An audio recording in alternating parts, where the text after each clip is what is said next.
الصلاة والسلام على رسول الله وأشهد أن لا إله إلا الله وحده لا شريك له وأشهد أن محمدا عبده ورسوله صلى الله عليه وعلى آله وسلم.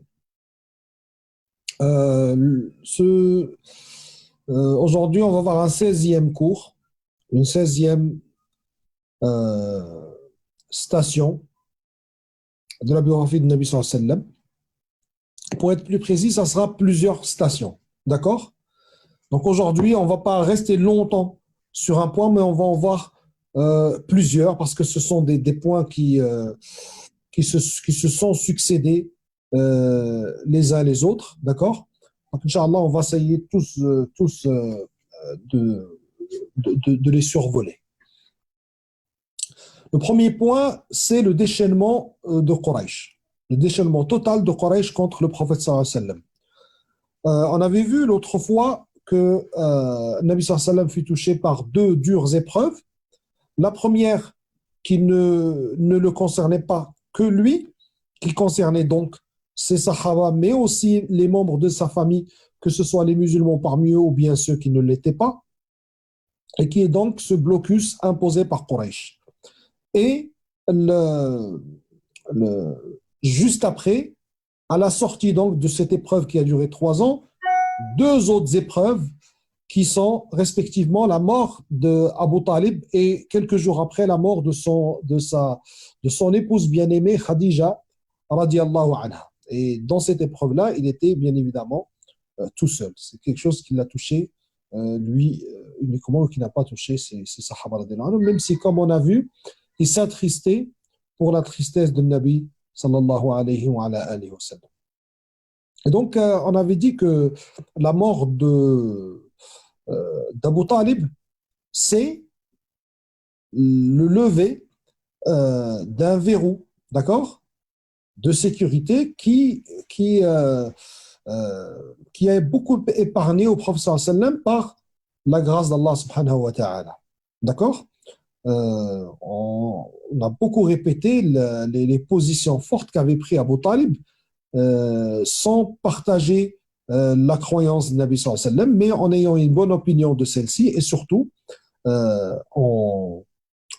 du fait que c'était celui qui était responsable du prophète sallallahu alayhi wa sallam, et donc il s'est engagé à le défendre et a engagé avec lui toute la famille à le défendre. Et donc avec la mort de Abu Talib, les kuffars de Quraysh ont compris que maintenant ils peuvent aller beaucoup plus loin avec le prophète sallallahu alayhi wa sallam, et ils ne vont pas s'en priver malheureusement. Il y aura plusieurs scènes décrites dans plusieurs hadiths par plusieurs sahaba. On ne va pas toutes les passer, mais juste pour vous donner des exemples. Lorsque le Nabi sallallahu alayhi wa sallam est en train de faire la prière, et il est en pleine prosternation, et puis il y a quelqu'un qui vient, il lui jette les restes d'une bête morte. D'accord? On a une autre scène où le prophète sallallahu alayhi wa sallam est frappé jusqu'à saigner. On a une autre scène où le prophète sallallahu alayhi wa sallam est frappé jusqu'à s'évanouir. D'accord? Et tout cela euh, dans la plus grande injustice. Et subhanallah, à chaque fois, Abu Bakr Siddiq est là, et est avec le prophète sallallahu alayhi wa sallam, et à chaque fois, c'est lui qui intervient pour mettre fin à l'agression que subit le prophète sallallahu alayhi wa sallam. Lorsque Uqba ibn Mu'ayt est venu et il a vu le Nabi sallallahu alayhi wa sallam alors que celui-ci était en train de faire sa prière, et lui il est venu par derrière et il a pris avec un tissu et l'a étranglé. Et là, Abu Bakr radiallahu anhu l'a poussé, d'accord, l'a poussé et a réussi à dégager le cou du prophète sallallahu alayhi, le corps du prophète sallallahu alayhi wa sallam, de l'emprise qu'avait Uqba ibn Mu'ayt. Et dans cette scène et dans une autre, les récits nous rapportent qu'Abu Bakr Siddiq il défendait le Nabi sallallahu alayhi wa sallam en disant Ataqtuluna rajulan ay yaqula rabbi Allah. Allez-vous tuer un homme pour le simple fait qu'il vous a dit mon Seigneur est Allah, et donc rien en dehors d'Allah. D'accord? Et c'est ce qui est cité dans beaucoup d'exégèses de cette parole coranique. D'accord? Et les exégèses citent ces situations, même si le siyaq le contexte de la parole coranique il est tout autre, mais il cite cela et dans, dans, dans les explications, il cite ces positions de Abu Bakr as-Siddiq, radiallahu anhu. Donc, le prophète sallam a compris qu'il n'était plus du tout possible de rester à Quraysh parce que les agressions allaient se multiplier, allaient devenir de plus en plus graves. D'accord? Donc, il a essayé d'aller à Taïf. À Taïf, où se trouve la tribu de Thaqif. Tout le temps, lorsque vous entendez les récits, que ce soit de cette période-là ou bien d'autres périodes qui viendront après, il faut toujours faire la distinction entre les tribus et les régions. D'accord? Certaines tribus portent le même nom de leur région, mais beaucoup de tribus portent des noms qui sont complètement différents. D'accord? Quand on parle de Taïf, Taïf, ce n'est pas une tribu, la tribu s'appelle Thaqif. D'accord? Taïf, c'est une région. Et donc, le Nabi sallallahu alayhi wa sallam est parti à Taïf. Pourquoi Taïf? Essentiellement, les savants ont cité deux raisons pour cela. La première est que Taïf, c'est la deuxième puissance, entre guillemets, de cette région-là. C'est-à-dire, puisque ce n'est pas possible à Quraysh, toute autre tribu serait sujette aux pressions de Quraysh et il y a de grandes probabilités qu'elle cède aux pressions de Quraysh. Alors que Taïf, c'est moins que Quraysh, mais c'est quelque chose. C'est le numéro 2. Et donc, voilà. Même s'ils ne sont pas tout à fait au même niveau, mais tous les deux éviteront d'entrer dans une guerre ensemble. Un petit peu comme le système qui se trouve de nos jours entre les États-Unis d'Amérique et la Russie, ou bien la Chine, ou bien ce genre de grande puissance. C'est pas tout à fait la même chose, mais les deux ont une capacité de nuisance à l'autre en cas de guerre qui n'est pas négligeable, et donc ils évitent de rentrer en conflit. Donc le Nabi sallallahu alayhi wa sallam a eu cette idée d'aller chez les gens de Thaqif, leur proposer. La deuxième raison pour laquelle le Nabi sallallahu alayhi wa sallam a choisi Thaqif est que, justement, Thaqif sont en réalité ses oncles par allaitement, vu que ce sont les oncles et la famille de Halim al-Sa'diya. Vous vous rappelez Halim al-Sa'diya, qui a allaité le prophète sallallahu alayhi wa sallam, mais qui l'a gardé donc de son très jeune âge jusqu'à l'âge de 4 ans ou de 6 ans. D'accord? Et donc, le Nabi sallallahu alayhi wa sallam, il va aller à Taïf. À l'entrée, il va voir trois qui sont des frères, trois frères qui sont de la même famille. Et puis, il va leur dire, est-ce que je peux m'asseoir avec vous? Ils vont dire oui. Il va commencer à parler, il va dire, voilà, moi, je vous appelle à Allah et je suis un prophète. J'essaye, même si on ne peut pas l'imaginer, mais il faut qu'on essaye d'imaginer c'est quoi? D'aller chez des gens comme ça et leur faire cette proposition et leur expliquer l'islam de cette manière-là, des gens qui sont sur une toute autre croyance et on imagine la grande volonté qu'il faut y avoir derrière. Il faut surtout croire plus que dur comme fer à cette chose-là qu'on est en train de prêcher. Et c'est l'un des problèmes qu'on a aujourd'hui, c'est que beaucoup de ceux qui prêchent ne sont même pas convaincus. Du fait de notre faiblesse de foi, du fait de notre manque de science, du fait de le manque d'expérience, du fait de beaucoup de choses, la personne elle-même, il y a beaucoup encore à s'améliorer. Donc, pour prêcher, cela, bien évidemment, devient un grand handicap, d'accord? Ou bien handicape fortement le prêche de cette personne. Donc, le Nabi sallallahu alayhi wa sallam leur propose l'islam, et ces personnes-là ont commencé d'abord par refuser, puis à se moquer. Donc, ils ont commencé à dire au prophète sallallahu alayhi wa sallam, est-ce qu'Allah, subhanahu wa ta'ala, est-ce qu'Allah n'a trouvé que toi pour qu'il t'envoie en tant que prophète, et pourquoi Allah, subhanahu wa ta'ala, n'a pas envoyé quelqu'un d'autre, et ainsi de suite. Et donc, lorsque Nabi sallallahu alayhi wa sallam a vu qu'ils n'ont pas cru, il a voulu les laisser donc dans leur assise, et ils ont encouragé tous les soufaha, les petits et les écervelés de leur tribu. Ils les ont donc poussés à suivre le Nabi sallallahu alayhi wa sallam et à l'insulter et à lui envoyer des pierres. Et donc, pendant que le Nabi sallallahu alayhi wa sallam marchait, et avec lui Zayd ibn Haritha, vous vous rappelez de Zayd, qui fait partie des premiers Mawali qui avaient embrassé l'islam, alors que lui, il est avec lui, et ces gens-là sont en train de lui jeter les pierres, et le Nabi sallallahu alayhi wa sallam, à chaque fois, il relevait son pied, d'accord, pour esquiver, éviter les pierres, et Zayd dit à chaque fois qu'il levait le pied, qu'il devait le reposer, une autre pierre arrivait, et le Nabi sallallahu alayhi wa sallam fut blessé et a saigné, jusqu'à ce qu'il trouve un endroit où il a pu, où il a pu se réfugier. Et ce n'est que là qu'ils ont décidé d'arrêter de poursuivre le prophète sallallahu alayhi wa sallam. Donc, suite à cela, le Nabi sallallahu alayhi wa sallam décide de rentrer à Quraysh. Et là, Zayd lui dit à Rasulallah, notre retour maintenant à Quraysh risque d'être quelque chose de très difficile. Et donc, le Nabi sallallahu alayhi wa sallam va user, pardonnez-moi, va user d'une des règles qui est utilisée à cette époque-là, qui est la règle du jiwar. La règle du jiwar, qui est lorsque une personne veut vous mettre veut garantir, entre guillemets, garantir votre sécurité, alors il le fait savoir.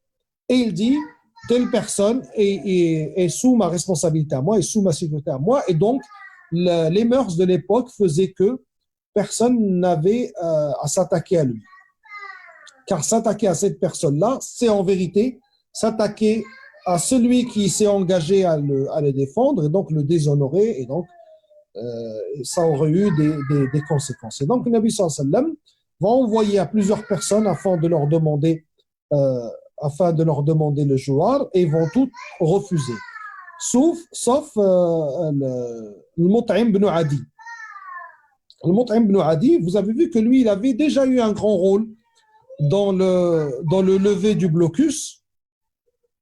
Dans le lever du blocus, et là, encore une fois, Al-Mut'im ibn Adi va se manifester, subhanallah. Et donc, Mut'im ibn Adi, c'est le père.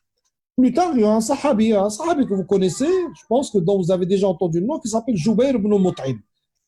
Donc, c'est le fils de Al-Mut'im et Ibn Adi. Donc, Al-Mut'im va dire au prophète sallam, oui, tu pourras rentrer. Et le Nabi sallam est parti devant chez le Mut'im.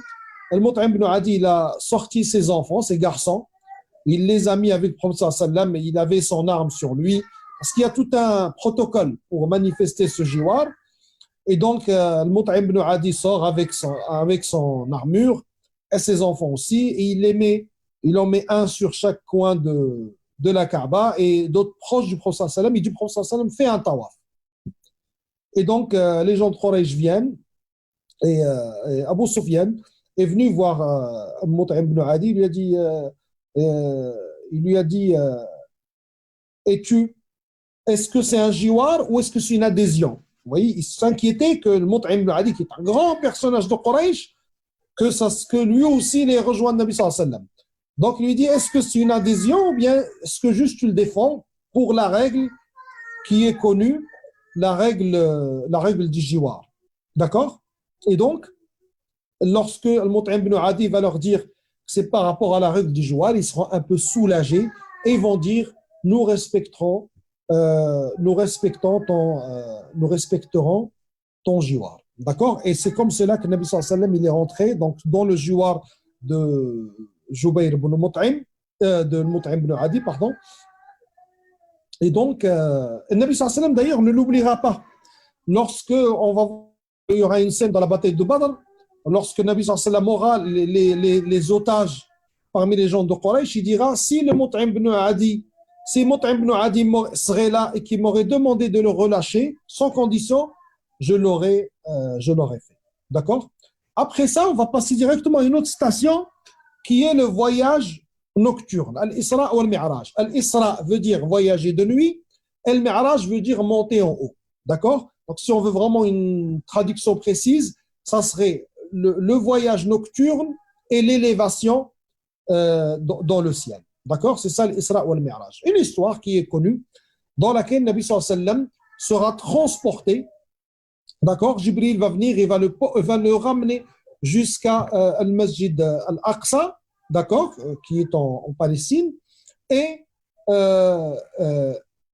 après cela, il sera transporté dans le ciel, où visitera le premier ciel, le deuxième ciel, le troisième ciel, le quatrième ciel, le cinquième ciel, le septième ciel, jusqu'à arriver au Sidra, le jujubier, qui est traduit par le jujubier de la dernière limite. D'accord? Ce voyage où il y a énormément de choses, de détails, de bonnes nouvelles pour certains compagnons. Nabi sallallahu alayhi wa sallam a vu le paradis et ce qu'il y a dans le paradis, il a vu l'enfer et ce qu'il y a dans l'enfer, il a vu certains châtiments réservés pour certains péchés, tout comme il a vu certaines choses appartenant à des sahabis. Vous vous rendez compte, les sahabis marchaient sur terre, le Nabi sallallahu alayhi wa sallam avait déjà vu leur demeure au paradis, il avait déjà vu, entendu leur nom au paradis, et ainsi de suite.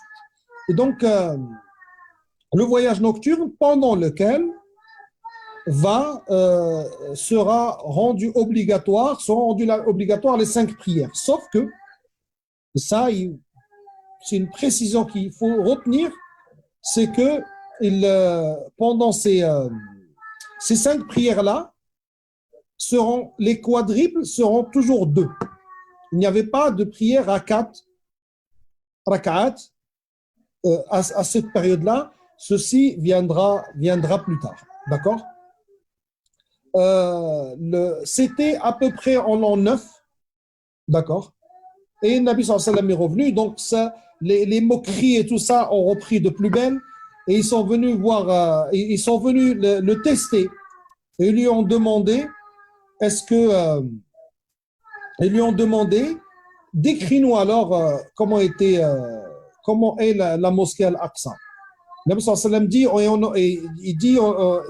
Nabi sallallahu alayhi wa sallam dit, je l'ai décrite comme si on me l'a posée devant moi et je l'ai décrite détail par détail. D'accord? Et il y a eu aussi beaucoup de débats comme ça autour de cette question. Et Nabi sallallahu alayhi wa sallam, à chaque fois, répondait et leur prouvait sa véracité. Et lorsqu'ils sont venus voir Abu Bakr Siddiq, et là on comprend pourquoi elle a été aussi nommée Siddiq, et ils ont dit, as-tu entendu ce qu'a dit ton ami? Il leur a dit, qu'est-ce qu'il a dit? Il a dit, il nous a dit que hier, il a voyagé jusqu'à l'Aqsa, il est revenu. Dans une version, on leur dit, s'il l'a dit, c'est que c'est vrai. Et dans une autre, il dit, s'il vous dit qu'il est monté dans le ciel, c'est que c'est vrai. Alors qu'il n'avait pas encore rencontré Nabi sallallahu alayhi wa sallam, il ne savait pas le détail qui s'est passé, donc il ne savait pas les détails de ce voyage-là. La troisième étape, le troisième point qu'on va aborder, ce sont les propositions aux tribus. Donc, Nabi sallallahu alayhi wa sallam,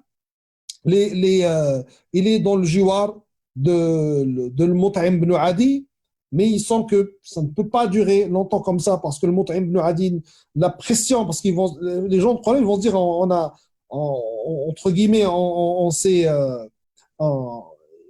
reposé, on a soufflé avec la mort d'Abu Talib. Là, c'est un deuxième Abu Talib qui va venir nous empêcher de faire ce qu'on veut. Alors, ils allaient parlementer. C'était une question de temps pour qu'ils réussissent à convaincre le Mut'im et pour pouvoir continuer leur oppression au prophète vis-à-vis du prophète sallallahu alayhi wa sallam. Et donc, le Nabi sallallahu alayhi wa sallam va commencer à profiter du Hajj, d'accord, pour proposer aux tribus d'accepter l'islam et d'accueillir l'islam en tant que religion, mais aussi en tant qu'entité qui va devenir une société avec tout ce que cela impose dans tous les sens du terme. D'accord? Et donc, le Nabi sallallahu alayhi wa sallam abordera plusieurs tribus. Soit ils ne sont pas intéressés, soit ils sont intéressés par le message, mais les conséquences, ils ne veulent pas trop assumer. Soit ils se divisent entre eux, d'accord? Ils divergent entre eux. Certains disent, c'est bien, on peut prendre cette responsabilité. D'autres disent non, on ne la prend pas. Et c'est là que aura la rencontre de Nabi sallallahu alayhi wa sallam avec un groupe, Ibn Ishaq dit 6, d'autres 18, Al-Muhim, un petit groupe parmi Al-Khazraj, parmi donc les habitants, parmi une tribu, parmi les tribus de Médine. D'accord? Et qui étaient 2 grandes tribus, sont l'Aws et le Khazraj. Ceux-là, c'était des gens de l'Khazraj. Et là, Nabi sallallahu alayhi wa sallam va les voir, il va aller s'asseoir aux côtés d'eux. Il va dire, vous êtes d'où? Ils vont lui dire qu'on est des gens de l'Khazraj, on est un groupe qui vient de l'Khazraj, donc de Médine. On avait dit que Nabi sallallahu alayhi wa sallam, son histoire avec Médine a commencé bien avant même sa naissance. Et donc, Nabi sallallahu alayhi wa sallam a commencé à les appeler à l'islam. Essayez d'imaginer avec moi cette volonté qu'avait le prophète sallallahu alayhi wa sallam et cet amour de la da'wah et ce courage et comment Nabi sallallahu alayhi wa sallam croit en ce qu'il prêche et comment il veut le bien des gens. Et avec tout ce qu'il a subi, il n'avait pas de rancune et faisait la dua qu'Allah subhanahu wa ta'ala sorte de ces gens-là qui étaient en train de l'oppresser, sorte d'eux des gens qui adorent Allah subhanahu wa ta'ala. Parce qu'encore une fois, ce qu'on cherche, qui est recherché, c'est le message. Et que le message passe et non pas le confort des messagers et le confort des prêcheurs ou des imams, ainsi de suite. Mais ce qu'on veut, c'est l'efficacité du message et le faire porter la voix du message. Et donc, Allah subhanahu wa ta'ala exaucera le Nabi sallallahu alayhi wa sallam et Abu Jahl aura comme enfant Ikrima ibn Abu Jahl, le Walid ibn al-Mughira aura comme enfant Khalid ibn al-Walid, et Abu Sufyan lui-même embrassera l'islam et aura comme enfant Muawiyah ibn Abi Sufyan, radiallahu anhuma, et toute, toute la majorité des grandes figures de Quraysh auront effectivement des enfants musulmans qui deviendront même de grands musulmans. L'As ibn Wa'il aura Amr ibn al-As, qui vont embrasser l'islam. Et donc, Nabi sallallahu alayhi wa sallam, téméraire, il poursuit donc ce groupe de Khazrajouiens et Nabi sallallahu alayhi wa sallam leur propose l'islam. Sauf que là, les oreilles qui vont entendre ce message-là et les cœurs, surtout qui vont entendre ce message-là, ils ont un passif, entre guillemets, avec la croyance. Ce ne sont pas n'importe qui. Pourquoi? Parce que eux, à Médine, côtoient les gens du livre, côtoient les juifs de Médine. Et donc, ils ont un contact beaucoup plus fort avec la religion d'Ibrahim alayhi salam que ne l'étaient les autres. Ils ont une beaucoup plus grande connaissance, ils connaissent les prophètes beaucoup plus que ne les connaissaient les autres. Leur croyance était beaucoup plus saine que les autres. D'accord? Et surtout, ils avaient déjà entendu maintes et maintes fois les Juifs de Médine leur parler de ce nouveau prophète dont la venue est imminente. Et donc, les Juifs, ils les menaçaient avec ça. Vous allez voir, de toute façon, il y a un prophète qui va sortir. Et quand il va sortir, nous, avec lui, on va s'occuper de vous. Et donc, en entendant ça, les gens des Khazraj, ce groupe de personnes, s'est arrêté sur cette information, a analysé. Ils ont dit ça, hein, prophète imminent qui va venir de cette région, ça nous dit quelque chose. Et en plus, maintenant, il pourra être avec nous. On a le choix d'être avec lui, alors que si on laisse et que les prétentions des gens du livre de Médine s'avèrent réelles, il sera contre nous. D'accord? Et donc, tout ce passif-là qu'ils ont, ce terrain spirituel qui est propice à la da'wah, fera que ils vont adhérer au message du prophète sallallahu alayhi wa sallam. Et en plus, ils avaient des conflits entre eux. On a dit que Médine, ce sont plusieurs tribus, dont essentiellement l'Aws wal Khazraj, les deux plus grandes. Et entre eux, il y avait des guerres interminables. Des guerres qui leur coûtaient beaucoup et qu'ils n'arrivaient plus à arrêter. Pourquoi? Parce que deux tribus qui ne s'aiment pas dans une même ville, c'est pas gérable. Parce qu'à chaque bataille, il y aura des meurtres et des vengeances et des rancunes qui vont rester là, être stockées, et à la moindre euh, escarmouche, au moindre problème, ça va repartir encore pour une nouvelle liste de gens qui ont perdu des proches et qui veulent se venger, et ainsi de suite. Ils étaient en fait dans un cercle vicieux qui ne se termine pas. De vengeance en vengeance, de vengeance en vengeance, de vengeance en vengeance. Ils vont dire au prophète sallam, voilà, nous on est de tel endroit, et, euh, et on savait qu'il y avait un prophète qui allait venir. Ben, si c'est toi, si tu dis vrai que c'est toi et qu'on peut être avec toi, c'est toujours mieux que c'est beaucoup mieux qu'on laisse passer l'occasion et qu'en fin de compte, tu sois avec d'autres. D'accord? Et deuxièmement, ils lui ont dit, c'est nous, on a beaucoup de conflits entre nous qui nous ont fatigués, qui nous ont usés, et peut-être qu'Allah, par ton biais à toi, va réconcilier entre nous. Et donc, ce petit groupe va rentrer à Médine et va commencer à prêcher. On voit, encore une fois de plus, que l'islam est une religion où on travaille. C'est pas un truc d'intello. Moi, je le répète tout le temps. C'est c'est pas un truc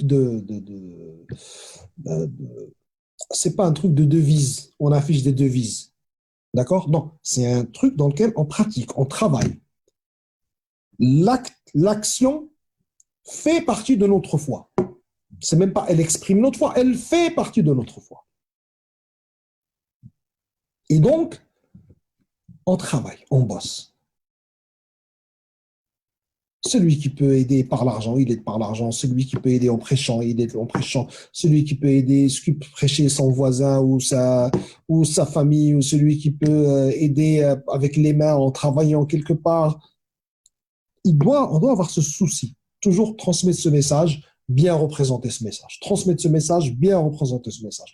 Et non pas faire de l'islam un ensemble d'informations, d'accord, qu'on emmagasine, emmagasine, emmagasine, et à la fin, ça va donner quoi? Ça va donner des gens qui sont compétents dans le fiqh, des gens compétents dans le hadith, des gens compétents dans l'aqidah, mais quand on voit les comportements et surtout les fruits, on comprend, on se dit, on comprend pas pourquoi ça marche pas. Ça marche pas parce que justement, on l'a vidé de son contenu spirituel, on l'a vidé de son essence, qui est l'œuvre, qui est œuvrer, bouger, faire, donner, et on a gardé les théories, on passe notre temps à se chamailler sur les réseaux sociaux entre différents groupes et groupements et groupuscules, même on peut dire. Wallah al-musta'an.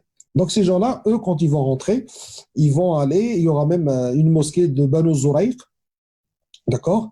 Et ça, c'est une faïda. Banu Zurayq qui sera euh, la première mosquée dans laquelle le Coran sera lu, d'accord? Là, encore une fois de plus, là, on ne parle pas de Salat al-Jama'a, tout ça.